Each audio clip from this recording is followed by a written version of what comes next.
deed of trust, but there was no note of even date. So the trustee brought this and said that does not sufficiently identify the obligation. And the court said that's right, and so the deed of trust is invalid. It's a $180,000 debt that was declared unsecured rather than secured, and the court relied on a couple of North Carolina cases, the Enderley case from '93 and the Ferguson case from '98. So that seems like a pretty cut and dried issue. If your deed of trust says here's a note of a certain date and there's no note of that date, you don't have a valid lien. Is that basically it, Alan? That's basically it. But George, why is such a technical defect, a seemingly technical defect, so fatal? What's the principle behind it? Well, you have to sufficiently identify your debt in the deed of trust, right? They have to match. But if you were in state court, what would the result be? If you're in state court, is this a fatal problem, or do you file an action to reform it? Well, if you're in bankruptcy court, the trustees or debtor in possession's rights under 544 will generally cut off the right to reformation. And it's interesting in that the cases that were cited by the head rating decision, or at least one of the cases, the Enderley case, expressly stated that the issue of reformation was not raised in that case and therefore was not to be addressed. But what I think the principle that overrides all of these cases is that the sanctity of real estate titles and the importance of real estate is one of the most valuable possessions that you can possibly own, dictates that you must have clarity and certainty with regard to the recordation and the validity of these liens. And there's a common thread of courts insisting upon precise compliance with the penalty being the security document is often held to be valid. So it's well rooted in North Carolina state law. What you just described is not anything really new. It's just being applied in a bankruptcy court context. And more particularly in North Carolina, I think, because North Carolina is a pure race state. And that means that the first person to record their instrument at the Register of Deeds wins, regardless of whether or not that person knows that there's a competing purchaser.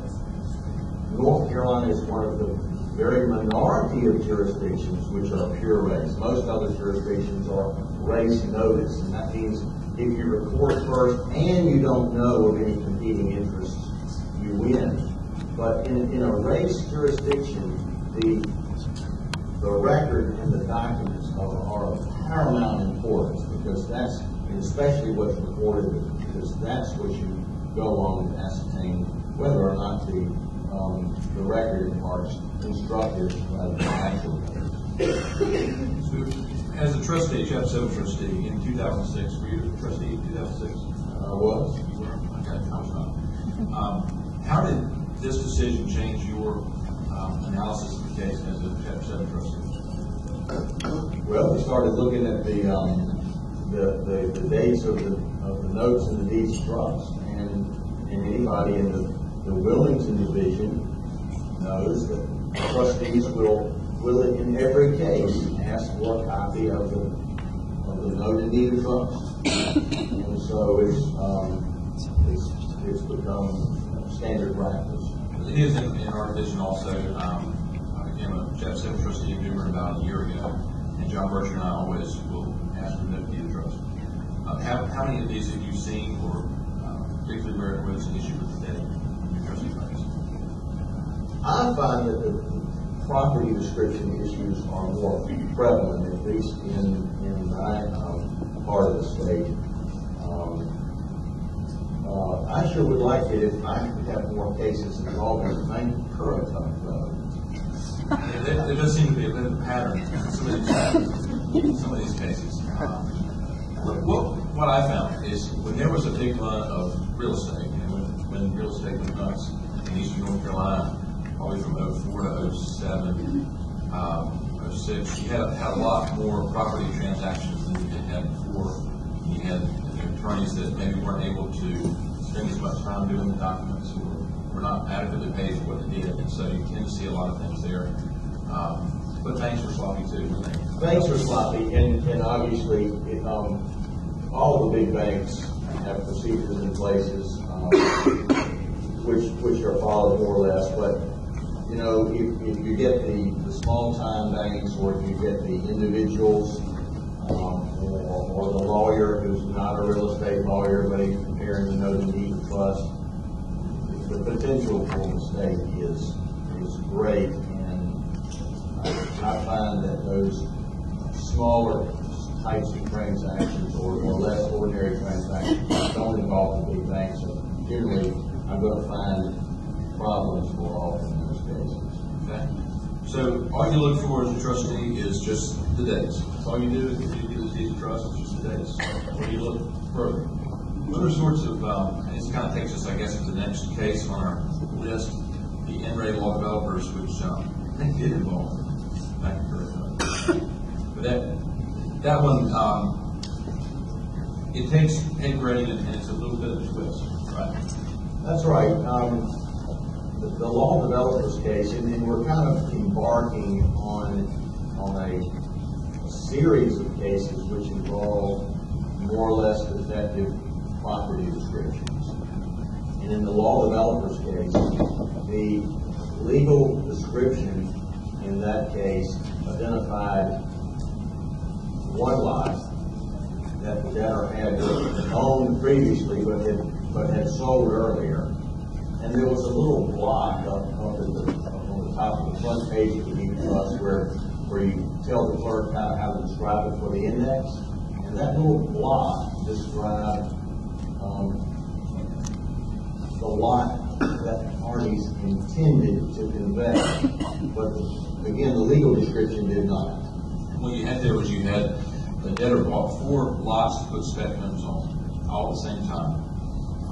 They borrowed money all from the same bank. The closing was all done on the same day, and it's a typo. Really, I mean, a lot of these cases turn into just typos. But they basically ended up with 2 deeds of trust on one lot, no deed of trust on another because of the inconsistent description. So that was a Chapter 11 debtor that brought that case. Yes, it's another kind of way in which it's different from head grading. Head grading again was Chapter 7. Again was the trustee. Law developers is in Chapter 11, and so it was a bit of a leap, just because you don't have your traditional Chapter 7 trustee. The way a trustee looks at things. So remember, Chapter 11 debtor has the same 544 powers, and that's what this is all based on. Is 544. So in that case, George, did the Chapter 11 debtor go in and dispute that there was a mistake? No, and that's an interesting fact about head grading as well. Everybody who was standing there knew what was intended, but the intent doesn't matter if the record is wrong, because you're in Chapter 7 or Chapter 11, and the record is fixed. You cannot perform at that point. And so, in law developers, everybody says that we intended to put 4 deeds of trust on 4 different lots, but that's not what happened. And that's kind of a theme of these cases, is that almost doesn't matter what the parties intended. Now, since it was a Chapter 11, there was another hurdle. There was a case from the 4th Circuit called NRA Hartman Paving, which is cited on the first page of the outline. The Hartman Paving case is one of the most criticized cases ever. And every circuit, every other circuit in the district court has looked at it. Places other than the 4th Circuit have said it's wrongly decided. But we're in the 4th Circuit, and so we had to deal with it. And what we did there, Hartman Paving said that a Chapter 11 debtor cannot use 544A3 as a bona fide purchaser for value.